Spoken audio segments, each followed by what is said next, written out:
What is going on, my Super Sandwiches? Rhymestyle here, and today I'm doing my Q&A 3 series, episode 3. Now, in case you're new to this, as always, I'll explain real fast. If you want questions answered, drop in the comment section below, and the next time I do my Q&A video like this, I will answer videos from those comments. And before I start, big shout out to Kagi for ruining this video.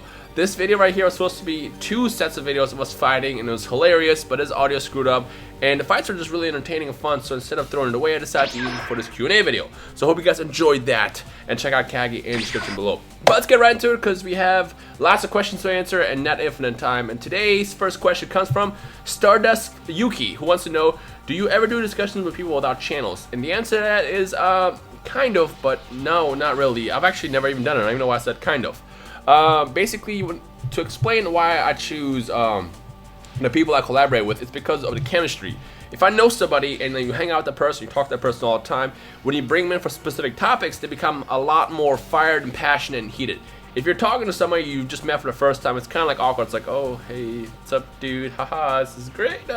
It's kind of awkward. So if I know the person, for example, and if I, for example, like a subscriber who turned into a friend type of situation, I'll do those, but I have to know the person first. And once the chemistry is there, and once I know the person, then I will jump in and possibly do collabs with them in the future, or bring them in every now and then. I think I've done that before at least, but as far as just a random person in the comments or something, I probably won't do those anytime soon, just because again, just weird talk to someone for the first time and then bring them onto a video and then trying to like get a discussion going. So I hope that makes sense. Next question is from Ramon, and he wants to know, at one point did you ever regret making a YouTube channel? And to answer that, no, I have not. Granted, I mean, my channel is somewhat successful as to what people assume is successful. I never jumped into YouTube expecting it to explode the way it did. I mean, I kind of always had a vision that if I really try, I can really make this channel into something, but it was always more a fun thing to me, and I love talking about Dragon Ball, I love talking about anime, I love playing the games, and it was just kind of like a fun thing to me that just blew up over the course of 2-3 years. So I never had regrets. Even when the channel was getting no views, I had no regrets. I was still doing it, I was still having a lot of fun, and that's how it should be. You should be having fun when you start a YouTube channel, otherwise you'll end up hating it. Next question we have from Ryan. He wants to know, what was it that made you realize that you were starting to get really into, obsessed for DBZ? For me, it was a scene of an anime where Frieza had just shot Vegeta through a chest. He was begging Goku to defeat Frieza. I remember actually crying through that scene. I was just in 6th grade. My mom was like, good lord, it's just a freaking cartoon. It is not just a cartoon. For me, it was the Saiyan Saga, actually. It was the Vegeta fight. It was the Goku Vegeta fight. I remember when I first saw it, I remember I started at the Raditz Saga, the very first episode, and I only watched it because everybody was talking about it at the time. And to me, it was just kind of like, okay, this is pretty cool. You know, I didn't know much about anime. To me, it was just another cartoon, action cartoon at the time. And then I realized the anime is different from cartoons, and it's very, very enjoyable and a lot of fun. And as I progressed through the Saiyan Saga, that's when I realized, oh my god, this is awesome. And once I got past that Vegeta fight, I was hooked. I was completely hooked, and at that point, it was just coming home every single day after school, getting on Toonami and watching the new episode, and then jumping to the tapes. It was very well enjoyable for me, and that's what it was. So it was the Vegeta fight. Super Saiyan God Josh of Destruction says, hey Rhymestyle, will you ever be doing battles in Dragon Ball Raging Blast 2? And to answer that, no, not really, only because I realized that the AI in that game is just not that fun. You know, going from Raging Blast 1 and 2, it was obviously better, but after playing Xenoverse and playing Burstlim and then going back to Raging Blast, I realized that AI is really bad in that game, and there's nothing enjoyable about that game when you're playing against a computer. Now, playing with friends, maybe, if it's not laggy, but I'm probably not going to do any Raging Blast battles anytime soon. I haven't tried, actually. I tried to do a CPU fight, and I just sat there like amazed like how slow the fight was and not entertaining. Like Burst Limit, for example, you watch a Burst Limit fight, you're just like, oh my god, this is intense, but not in Raging Blast. Yegi wants to know, I don't know if you've gotten this question yet, but what would be your perfect DBZ game? What features and other things would you include from other games? My main one is just the functionality and the gameplay itself. If I can snap vanish out of attacks, if I can, you know, link combos together, link attacks, that's obviously the core functionality that games in previous games had. Like, you know, Raging Blast had it, Tenkaichi had it, Budokai had it, Burst Limit had it.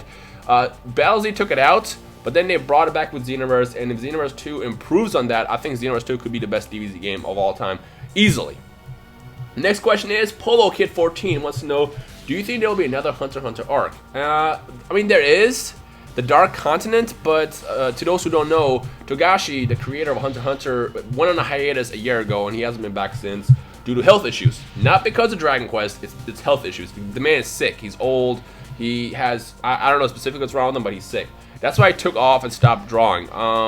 As far as, will there be another one? I don't know. If he comes back one day inspired, maybe. But as of right now, I'm content with how Hunter x Hunter ended. I think the anime ended perfectly. And if they want to bring back another arc and do the Dark Continent arc in the anime format and the manga, I'll be happy to see that. But as of right now, I'm kind of happy how it ended.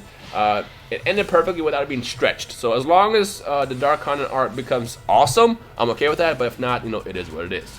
Next question we got, how do you know Logic and have you listened to his album yet? Well, this question obviously came a week ago, so obviously I've heard it.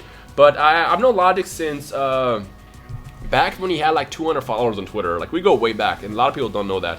Actually, I'm credited in his Under Pressure album if you look in the back, so it's a little cool feat that I have under my hand. But I worked a lot with his team, with his management, back when he was like on the come up.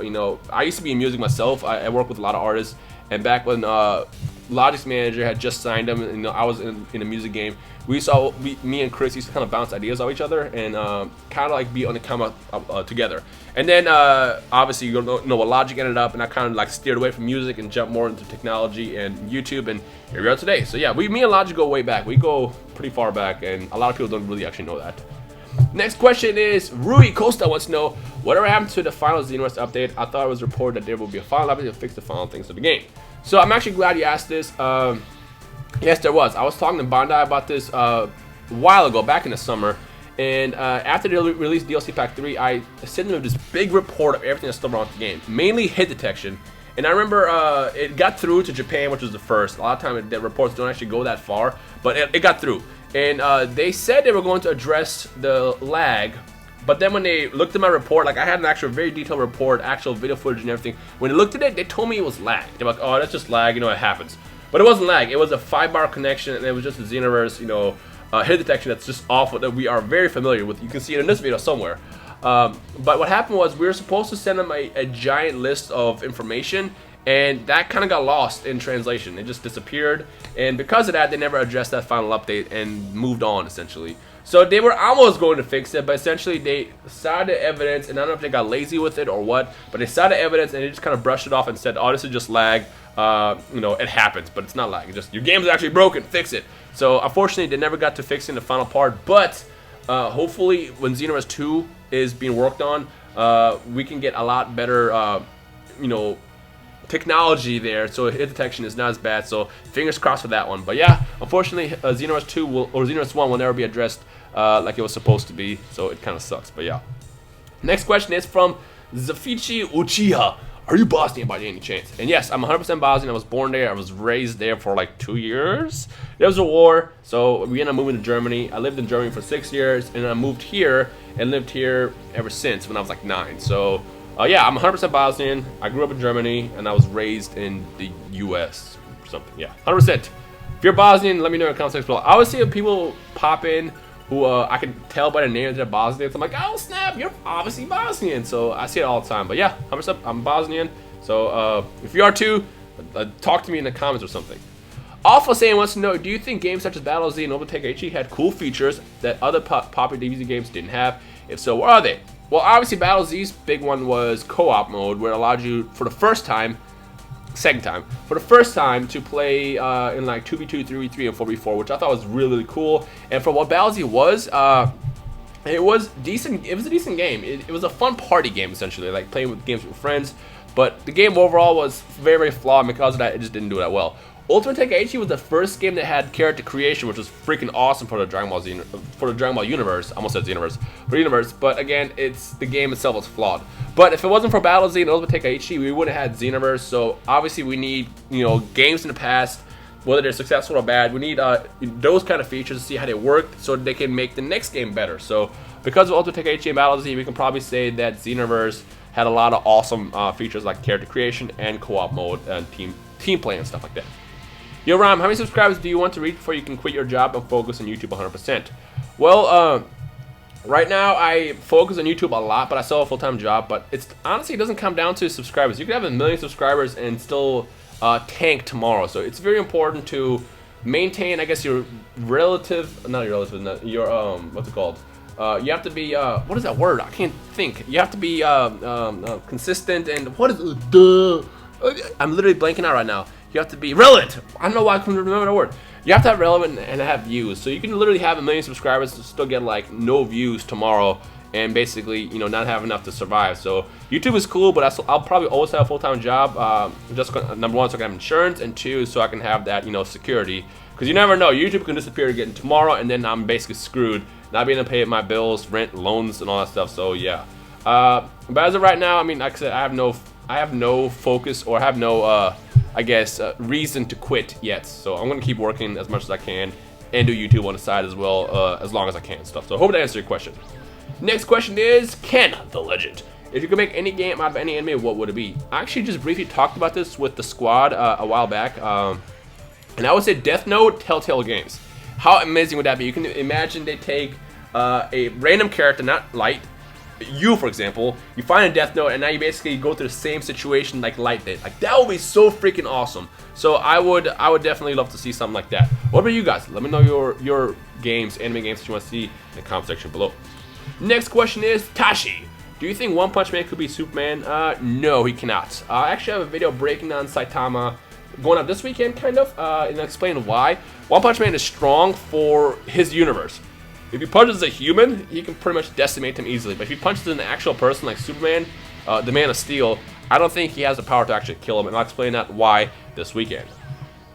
Next question is from DBZM Gaming. Wants to know, what do you think about Dragon Ball Super so far? I love it. It's great. It has me back in my kid mode from back in the days when I was coming home from school watching Toonami. I love everything. The comedy is awesome. The animation is great. The fights are incredible. We haven't even got to the new stuff yet, so I love the series, and I'm glad that they brought it out. Young Negro Saiyan wants to know, do you think Dragon Ball is being milked? If so, do you think they should end it with Dragon Ball Z? And yes, it's being super milked, and that's because it's making a lot of money. Toei is keeping their lights on with One Piece and Dragon Ball. Their merch, the games, I mean, they've done the freaking movie, Resurrection F Battle of Gods, twice through an anime and a movie. So yeah, they're definitely milking the hell out of it, and I don't mind. The more Dragon Ball content we get, the better. So I don't mind if they want to just keep doing it forever, you know, for me. Well, as long as they don't completely ruin the series. Like, I don't know, the more the better. I'll just say that for now. Next question is from CVP Gaming, and he wants to know, if there was a J-Stars Victory vs. 2, then which animes would you include in it? This is a tough one. I mean, the obvious one is add more characters that weren't in the other game, like maybe like Gohan, or for example, or like Zoro, or maybe even like make Hisoka playable, Kurapika, something like that. But honestly, I wouldn't want a J-Stars Victory vs. 2, just because the game, it was fun, but it was just so, I don't know, it's weird because I enjoyed J-Stars 1 when I had it imported. It was a lot of fun to me. I played it literally every single day. I had like 300 videos on my channel for that game. But the second the game came out in English, I just stopped playing it, and I don't know why. To me, it just became completely unappealing. I don't know if it's because I had Xenoverse at the time or what, but J-Stars was a very flawed game. Actually, now that I think about it, I know why I like J-Stars so much. It's because I was playing Battle of Z at the time, and that game was bad. So when I played a game like J-Stars, it looked a lot better, it played better, so that's probably why I liked it so much. And then now that I had Xenoverse versus J-Stars, obviously Xenoverse is a lot better fighting game than that was, so that's probably why I liked that so much. So, yeah. I honestly wouldn't want a J-Stars Victory vs. 2, just because, like I said, it just, I don't know, it was just missing stuff. But if I had to add characters, I would say maybe add like Light Yagami, Yugi from Yu-Gi-Oh! Or something like that. So, different characters rather than action characters, if that makes sense. Who would you add in it? That's the question I have for you. Kwame wants to know, if Gohan and Killua was Goten and Trunks level and they can fly, then who will win? In the fight between both of them? This is tough. I gotta say Killua, because he is very, very fast. Speed wins a lot of times over strength. Gohan, obviously, if he was to, you know, deliver a full-out Jujunkin, if he punches him and delivers like a rock, for example, that'll probably knock Killua out. But then again, Killua is also used to block, and he's definitely a better fighter than Gohan is. But then again, Gohan is a survivor. Gohan can basically just take a beating without, you know, really going down. So this is a tough fight. This is really, really tough. Ooh, I don't even know, man. Honestly, this is a tough one. Honestly, Killua is great because he has the speed, but again, I don't think he has enough power to take Gohan out. And at the same time, Gohan, I don't know if he'll be able to deliver that hit in on Killua, because his weakness is kind of that lack of speed. So I don't know. I can't choose, honestly. Wow, I'm stumped. I can't choose. What do you guys think? Let me know your thoughts in the comment section below. And the final question is, Suicidal Yamcha. I know you, Samir. Top games you're looking forward to. Ooh. Okay, well, Fallout 4, and Fallout 4. But if I have to not count Fallout 4, which I'm playing right now, literally it's on right there. I gotta say, I'm looking forward to Pokken. Pokken is a game that I was really hyped about ever since I first saw it come out in arcades months ago. I really want to play that. I'm gonna get a Wii U for it. One Piece Burning Blood, I'm definitely hyped for because, again, I love One Piece, and it's a new anime fighter that looks awesome and incredible, and if they do it right, it could be a lot of fun. And if I have to pick one more game, Attack on Titan. Definitely Attack on Titan. Actually, that comes out in a couple weeks in Japan, and I'm probably going to import that game and play it on my channel, so keep an eye out for that. But Attack on Titan is probably those. So Attack on Titan, Pokken, and Pokken Tournament, and One Piece Burning Blood. And if I have to also toss out a game that doesn't have a release date or even an announcement yet, definitely Xenoverse 2. I love Xenoverse 1, and I could definitely use Xenoverse 2 in my life whenever they decide to release that. So I'm going to go with that game. So what about you guys? What are you looking forward to? Let me know your thoughts in the comment section below. Oh my gosh, Attack on Titan is like right around the corner too. I'm excited for that. I'm also thirsty. Gonna drink some water. But yeah, that wraps it up for today's Q&A video. Again, if you want to submit questions for this, just drop it in the comment section below. And then in a couple days, in a week or so, I'll go through the comments again, pick out like 20 questions like I did this time, and I will answer them in the same format, face cam, with the lights on. It's nighttime behind me with gameplay in the background or whatever. So send me questions. Send me your best ones. And don't worry about asking questions that have already been asked before. If I run across it and I see enough questions of the same question, I guess, I don't mind answering it twice, because I know people will not all see this video. People have not all seen the last video, which, by the way, if you want to see the last video, it's in the description below. But yeah, just send me the questions and I shall answer them to my best ability and stuff like that. I don't know. Yeah. Again, also shout out to Kagi for ruining this video. It was such a good session of fights. It was funny. It's random battles, so we're completely, thrown off by what characters we get. It's a lot of fun, but then his audio screwed up. But I don't want to waste it, so I hope you guys enjoy the fights anyways and stuff. But yeah. Anyway, so thank you for asking questions. Leave a like right below, and I will see all you awesome, amazing people in the comment section below. And don't forget to enjoy your day and all that good stuff. So yeah. Peace!